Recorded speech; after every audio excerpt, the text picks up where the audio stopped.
Next pyridine యొక్క క్షార స్వభావం, దీన్ని పైరోల్ తోటి పోల్చాలి. దేనితోటి? పైరోల్ తోటి. దేనికి అధిక క్షార స్వభావం ఉంటుందని తెలియచేయాలి. మనకు తెలుసు అమైన్లు అంటేనే మనకు ఒంటరి జంట ఎలక్ట్రాన్లు నైట్రోజన్ పైన కలిగి ఉంటాయి కాబట్టి మనకు ఈ ఎలక్ట్రాన్లు అనేవి వేరే వాటికి దానం చేస్తాయి కాబట్టి మనం అమైన్లకి క్షార స్వభావం ఉందని చెప్తాం. అయితే ఇక్కడ మనం చూసినట్లయితే ఈ నైట్రోజన్ పరమాణు పిరిడిన్ లో ఉన్నటువంటి ఈ నైట్రోజన్ పరమాణువు మనకు చూడడానికి టెర్షరీ అమైన్ లా కనిపిస్తుంది. ఏ విధంగా కనిపిస్తుంది? టెర్షరీ అమైన్ లా కనిపిస్తుంది. అదేవిధంగా ఇది అమైన్ల రూపాన్ని కలిగి ఉంది, అంటే ఇది క్షార స్వభావాన్ని కలిగి ఉంది. ఏ స్వభావం కలిగి ఉంది? క్షార స్వభావం. క్షార స్వభావం కలిగి ఉంది. అమైన్ల మాదిరిగా క్షార స్వభావం కలిగి ఉంది.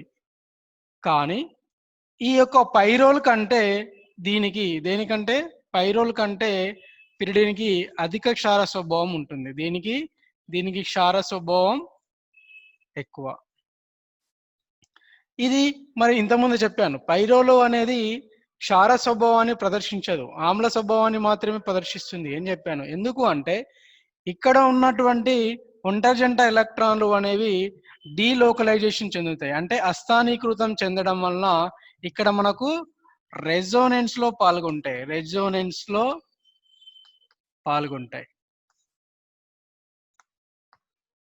ఆ ఒంటరి జంట ఎలక్ట్రాన్లు అనేవి రెజోనెన్స్ లో పాల్గొనడం వల్ల మనకి ఇక్కడ ఈ నైట్రోజన్ పరమాణు అనేది ఒంటరి జంట ఎలక్ట్రాన్లని వేరే వాటికి ఇవ్వడానికి అంతగా అవైలబుల్లో ఉండేవన్నమాట.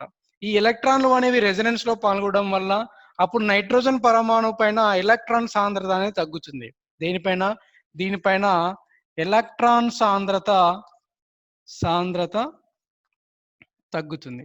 ఈ ఎలక్ట్రాన్ సాంద్రత తగ్గినప్పుడు ఈ నైట్రోజన్ మరియు హైడ్రోజన్ మధ్య ఉన్నటువంటి ఎలక్ట్రాన్లు అనేవి నైట్రోజన్ వైపు షిఫ్ట్ అయిపోయిన తర్వాత ఇక్కడ నుంచి మనకు H+ అనేది బయటకు వస్తుంది. అంటే H+ బయటకు వచ్చింది అంటే మనం ఏమర్థం చేసుకోవాలి? అది ఆమ్ల స్వభావాన్ని కలిగి ఉంది అని చెప్పాలి, యాసిడ్ ధర్మాన్ని కలిగి ఉంది అని చెప్తాం మనం. అంటే ఇక్కడ పైరోల్ అనేది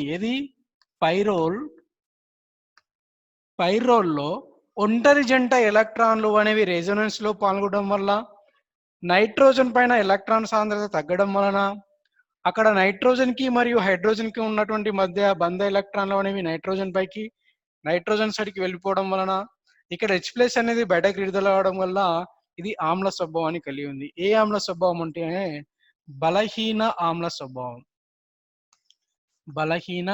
ఆమ్ల స్వభావాన్ని కలిగి ఉంటుంది. ఏది? ఈ పైరోల్ అనేది. రైట్, నెక్స్ట్ చూడండి, మనం ఇక్కడ పిరిడిన్ లో చూసినట్లయితే ఈ ఒంటరి జంట ఎలక్ట్రాన్లు అనేవి రెజోనెన్స్ లో పాల్గొన్నవు. దేంట్లో పాల్గొన్నవు? రెజోనెన్స్ లో పాల్గొనవు. ఇవి రెజోనెన్స్ లో పాల్గొనవు. ఎందుకంటే ఆల్రెడీ ఇక్కడ 3 పైబంధాలు ఉన్నాయి. ఈ 3 పైబంధాలు కూడా రెజోనెన్స్ లో ఇన్వాల్వ్మెంట్ అవుతాయి, కానీ ఈ ఒంటరి జంట ఎలక్ట్రాన్లు అనేవి పైబంధంలో ఇన్వాల్వ్మెంట్ అనేది ఈ ఎలక్ట్రాన్లు అనేవి ఈ ఒంటరి జంట ఎలక్ట్రాన్లు అనేవి అస్థానీకృతం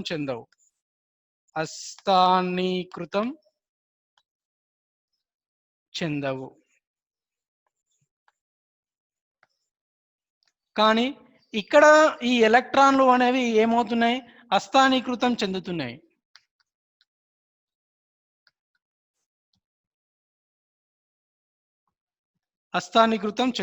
కానీ ఇక్కడ మాత్రం చెందవు. అస్థానీకృతం అంటే ఏంది? ఒక కార్బన్ నుంచి ఇంకో కార్బన్కి లేదా ఒక పరమాణు నుంచి ఇంకొక పరమాణుకి ఒక ప్లేస్ లో ఉండకుండా తిరుగుతూ ఉండడాన్ని మనం ఏమంటాం? అస్థానీకృతం చెందడము అంటాం.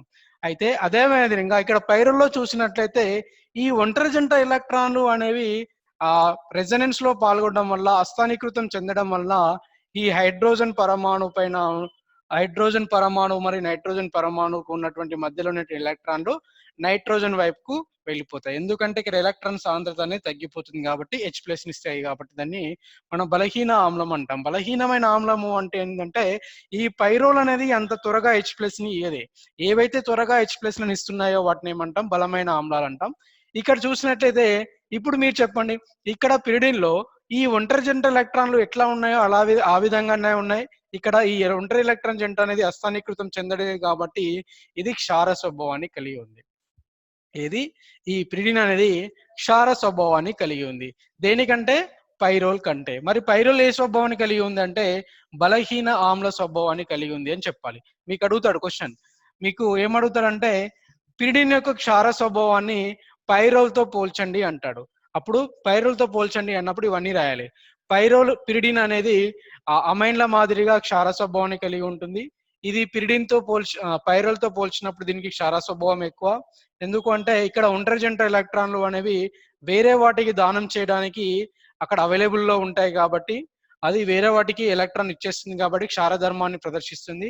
కానీ ఇక్కడ పైరోల్లో ఒంటరి జంట ఎలక్ట్రాన్లు అనేవి అస్థానీకృతం చెందడం వలన అక్కడ ఆ ఒంటరి జంట ఎలక్ట్రాన్లు అనేవి వేరే వాటికి ఇవ్వడానికి అంతగా సుముఖత చూపడం లేదు కాబట్టి అప్పుడు ఈ హైడ్రోజన్ మరియు నైట్రోజన్ కి మధ్య ఉన్నటువంటి ఒంటరి జంట ఎలక్ట్రాన్లు అనేవి నైట్రోజన్ వైపుకు స్థానభ్రంశం చెందడం వలన అక్కడ ఎలక్ట్రాన్ సాంద్రత తగ్గినప్పుడు స్థానభ్రంశం చెందుతాయి.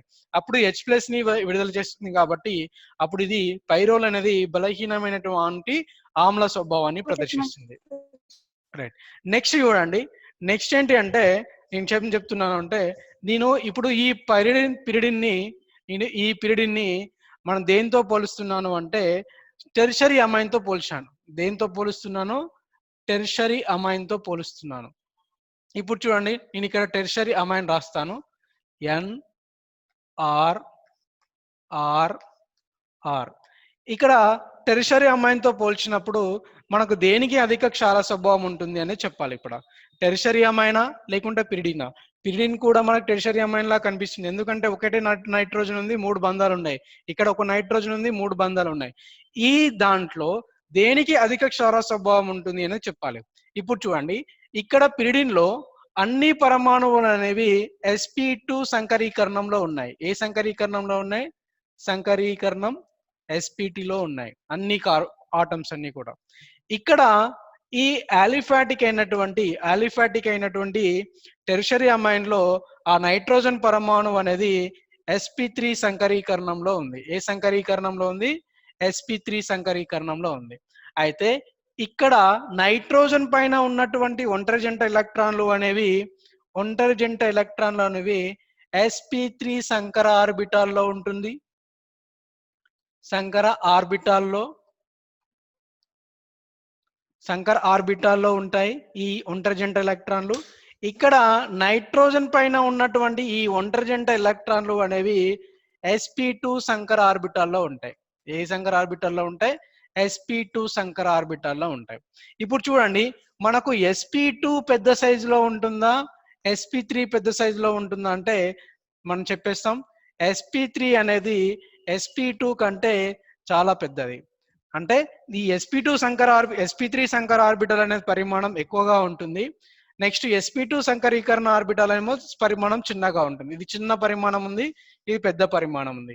ఇప్పుడు చూడండి, చిన్న పరిమాణం ఉన్నటువంటి sp2 సంకర ఆర్బిటాలు ఇక్కడ నైట్రోజన్ పరమాణుకి దగ్గరగా ఉండడం వలన అది అంత త్వరగా ఆ ఎలక్ట్రాన్లను వేరే వాటికి ఇవ్వలేదు. ఎందుకంటే ఈ ఒంటరి జంట ఎలక్ట్రాన్లు అనేవి నైట్రోజన్ చేత ఆకర్షణ గురవుతున్నాయి. ఎందుకు అంటే sp2 సంకర ఆర్బిటాల్ అనేది దాని యొక్క పరిమాణం చిన్నగా ఉండడం వల్ల అది నైట్రోజన్ పరమాణు చేత ఆకర్షించబడుతుంది. అంటే అది దగ్గరగా వెరీ క్లోజ్ గా ఉంటుంది. దేనికి? నైట్రోజన్ పరమాణుకి. ఆ నైట్రోజన్ పరమాణుకు దగ్గరగా ఉండడం వల్ల ఆ ఒంటరి జంట ఎలక్ట్రాన్లు అనేవి వేరే వాటికి ఇవ్వడానికి అంతగా స్పీడ్ గా రావు అన్నమాట. అయితే ఇక్కడ టెర్షరీ అమైన్ లో చూడండి, టెర్షరీ అమైన్ లో ఒంటరి జంట ఎలక్ట్రాన్లు అనేవి ఆ యొక్క sp3 సంకర ఆర్బిటాల్లో ఉన్నాయి. అక్కడ sp3 సంకర ఆర్బిటాల్ అనేవి పరిమాణంలో పెద్దగా ఉంది. అది పరిమాణంలో పెద్దగా ఉంది కాబట్టి నైట్రోజన్ పరమాణు నుంచి కొంచెం దూరంగా ఉంటుంది. దేంతో దూరంగా ఉంటుంది? నైట్రోజన్ పరమాణుకి కొంచెం దూరంగా ఉంటుంది. అంటే పరిమాణం చూడండి పెద్దగా ఉంది. అంటే ఇక్కడ నైట్రోజన్ కి దగ్గరగా లేదు. అంటే నైట్రోజన్ పరమాణు చేత అంత పెద్దగా ఆకర్షించబడట్లేదు కాబట్టి అక్కడ ఒంటరి జంట ఎలక్ట్రాన్లు అనేవి త్వరగా వేరే వాటికి ఇవ్వడానికి అవైలబుల్ గా ఉంటాయి. అంటే అది నైట్రోజన్ పరమాణు పైన ఉన్నటువంటి ఒంటరి జంట ఎలక్ట్రాన్ అనేవి sp3 సంకర ఆర్బిటాల్లో ఉండడం వల్ల ఆ sp3 సంకర ఆర్బిటల్ అనే పరిమాణం పెద్దగా ఉండడం వలన అది నైట్రోజన్ పరమాణు చేత ఆకర్షించబడతలేదు కాబట్టి అది పెద్దగా దాని యొక్క కేంద్ర స్థానమైనటువంటి నైట్రోజన్ వైపుగా లేదు కాబట్టి ఈ ఒంటరి జంట ఎలక్ట్రాన్లు అనేవి వేరే వాటికి ఇవ్వడానికి అంత ఈజీగా ఉంటాయన్నమాట. ఇక్కడ అంత ఈజీగా ఉండదు, ఇక్కడ మాత్రం ఈజీగా ఉంటుంది. ఎందుకంటే దీని పరిమాణం చిన్నగా ఉంది, దీని దగ్గరగా ఉంది కాబట్టి అది అంత త్వరగా బయట వాటికి ఇవ్వడానికి ఆస్కారం లేదు. కాబట్టి ఇక్కడ టెర్షరీ అమైన్లను తీసుకున్నట్లయితే టెర్షరీ అమైన్లకి అధిక క్షార స్వభావం ఉంటుంది. దేనికంటే పిరిడిన్ కంటే టెర్షరీ అమైన్లకి అధిక క్షార స్వభావం ఉంటుంది. ఇది మీకు కావాల్సినటువంటి పిరిడిన్ యొక్క క్షార స్వభావము దేంతో పోల్చాను, నేను పైరోల్తో పోల్చాను. నెక్స్ట్ దేంతో పోల్చాను, టెర్షరీ అమైన్తో పోల్చాను. పైరోల్తో పోల్చినప్పుడేమో పైరోల్ అనేది బలహీన ఆమ్లంగా ప్రదర్శించింది. నెక్స్ట్ పిరిడిన్ అనేది క్షార స్వభావాన్ని ప్రదర్శించింది. ఎందుకు అంటే ఆ ఒంటరి జంట ఎలక్ట్రాన్లు అనేవి అస్థానీకృతం చెందట్లేవు కాబట్టి వేరే వాటికి ఇవ్వచ్చు. ఎలా ఇవ్వచ్చు అంటే చూడండి, ఒక రియాక్షన్ రాస్తాను నేను. ఇక్కడ నేను పిరిడిన్ తీసుకుంటున్నాను, రైట్. ఈ పిరిడిన్ పైన ఒంటరి జంట ఎలక్ట్రాన్ ఉన్నాయి, నేను ఇక్కడ బంధాలు రాసేస్తున్నాను. ఎప్పుడైతే హైడ్రోజన్ క్లోరైడ్ తో చర్య జరుపుతుందో అప్పుడు చూడండి ఏ విధంగా అది ఎలక్ట్రాన్ ఇస్తుందో చూద్దాం. ఇక్కడ నైట్రోజన్, రైట్. ఇక్కడ నైట్రోజన్ ప్లస్ వచ్చింది. ఎందుకు ప్లస్ వచ్చిందంటే ఈ ఒంటరి జంట ఎలక్ట్రాన్ అని ఇక్కడ HCl లో ఉన్నటువంటి H+ కి, ఇక్కడ Cl-, H+ కి ఇచ్చేసింది కాబట్టి H బాండ్ అవుతుంది దేంతో, నైట్రోజన్ కి. ఇక్కడ Cl- ఉంటుంది. ఇప్పుడు ఇక్కడ మనకు ఒకటి లవణం అనేది ఏర్పడింది, సాల్ట్ అనేది ఏర్పడింది. అంటే మనకు సాల్ట్ అనేది ఎట్లా ఏర్పడుతుంది, ఒక ఆమ్లము ఒక క్షారము, ఒక ఆమ్లము ఒక క్షారము రెండు కలిస్తే మనకు లవణము అనేది ఏర్పడుతుంది. అంటే మనం తీసుకున్నటువంటి HCl ఆమ్లం అని తెలుసు, అదే మనకు క్షారం అనేది పిరిడిన్ క్షారమా కాదా మనకు తెలియదు. అయితే ఎప్పుడైతే దీన్ని కలిపేసామో అప్పుడు మనకు సాల్ట్ అనేది ఏర్పడింది కాబట్టి దీన్ని ఆధారంగా చేసుకొని మనకు ఈ యొక్క పిరిడిన్ అనేది క్షార స్వభావాన్ని ప్రదర్శిస్తుంది అనేది మనం చెప్పుకోవాలి. అంటే ఇప్పుడు చూడండి, నా పిరిడిన్ అనేది HCl తో చర్య నొందింది కదా, చర్య నొందింది. ఎట్లా చర్య నొందింది, ఒంటరి జంట ఎలక్ట్రాన్లు దేనికైతే లేవో దానికి అంటే దేనికైతే ఎలక్ట్రాన్ సాంద్రత తక్కువ ఉందో ఈ నైట్రోజన్ పరమాణువు అనేది ఈ హైడ్రోజన్ కి ఇవ్వడం వలన ఈ విధమైనటువంటి సాల్ట్ ఏర్పడింది. పిరిడిన్ హైడ్రోనియం క్లోరైడ్ అంటాం దాన్ని. అట్లా ఏర్పడడం వల్ల దీని యొక్క చర్యను ఆధారంగా చేసుకొని మనం ఏం అర్థం చేసుకోవాలి అంటే పిరిడిన్ కి క్షార స్వభావం ఉంటుంది అనేది అర్థం చేసుకోవాలి. రెండు పాయింట్లు అండి, చిన్నగా ఉంటాయి, గుర్తుంచుకోండి. అదేం పాయింట్ అంటే ఒంటరి జంట ఎలక్ట్రాన్ల యొక్క అవైలబిలిటీ, అవి రెజొనెన్స్ లో పాల్గొంటున్నాయా, రెజొనెన్స్ లో పాల్గొనట్లేవా. అయితే రెజొనెన్స్ లో పాల్గొంటే ఏ విధంగా ఉంటున్నాయి, రెజొనెన్స్ లో పాల్గొనకపోతే ఏ విధంగా ఉంటున్నాయి. ఫస్ట్ చూడండి, ఇక్కడ పిరిడిన్ లో నైట్రోజన్ పైన ఉన్నటువంటి ఒంటరి జంట ఎలక్ట్రాన్లు అనేవి రెజొనెన్స్ లో పాల్గొనట్లేవు, ఎలక్ట్రాన్లు అస్థానీకృతం చెందట్లేవు. ఎలక్ట్రాన్లు అస్థానీకృతం చెందట్లేదు అంటే అక్కడ నైట్రోజన్ పరమాణు వేరొక దానికి ఎలక్ట్రాన్లను ఇవ్వచ్చు, రైట్. అది అయిపోయిందా, వేరొక దానికి ఎలక్ట్రాన్లు ఇచ్చింది అంటే అది క్షారమే అవుతుంది, ఓకే అయిపోయింది. ఇక్కడ పైరోల్లో చూసినట్లయితే నైట్రోజన్ పైన ఉన్నటువంటి ఒంటరి జంట ఎలక్ట్రాన్లు అనేవి ఆరోమాటిక్ సెక్స్టేట్ లో పాల్గొంటాయి. ఆరోమాటిక్ సెక్స్టేట్ లో అంటే ఏంటంటే రెజొనెన్స్ లో పాల్గొంటాయి. అవి రెండు పైబంధ ఎలక్ట్రాన్లు నెక్స్ట్ రెండు ఒంటరి జంట ఎలక్ట్రాన్ కలిస్తే అక్కడ 6 ఎలక్ట్రాన్ అవుతాయి కాబట్టి ఆరోమాటిక్ ప్రదర్శిస్తుంది. ఇక్కడ ఈ రెండు ఎలక్ట్రాన్లు అనేవి ఆరోమాటిక్ రెజొనెన్స్ లో పాల్గొనకపోతే ఆ కాంపౌండ్ అనేది అస్థిరం అయిపోతుంది. కాబట్టి ఇప్పుడు చూసినట్లయితే ఈ పైరోల్ అనేది దాంట్లో ఉన్నటువంటి ఒంటరి జంట ఎలక్ట్రాన్లు ఈ విధమైనటువంటి రెజొనెన్స్ లో పాల్గొంటాయి. ఈ విధమైన రెజొనెన్స్ లో పాల్గొనడం వల్ల ఆరోమాటిక్ స్వభావాన్ని ప్రదర్శిస్తుంది. ఆరోమాటిక్ స్వభావాన్ని ప్రదర్శిస్తుంది కాబట్టి అందుకే ఇది స్థిరమైన సమ్మేళనం.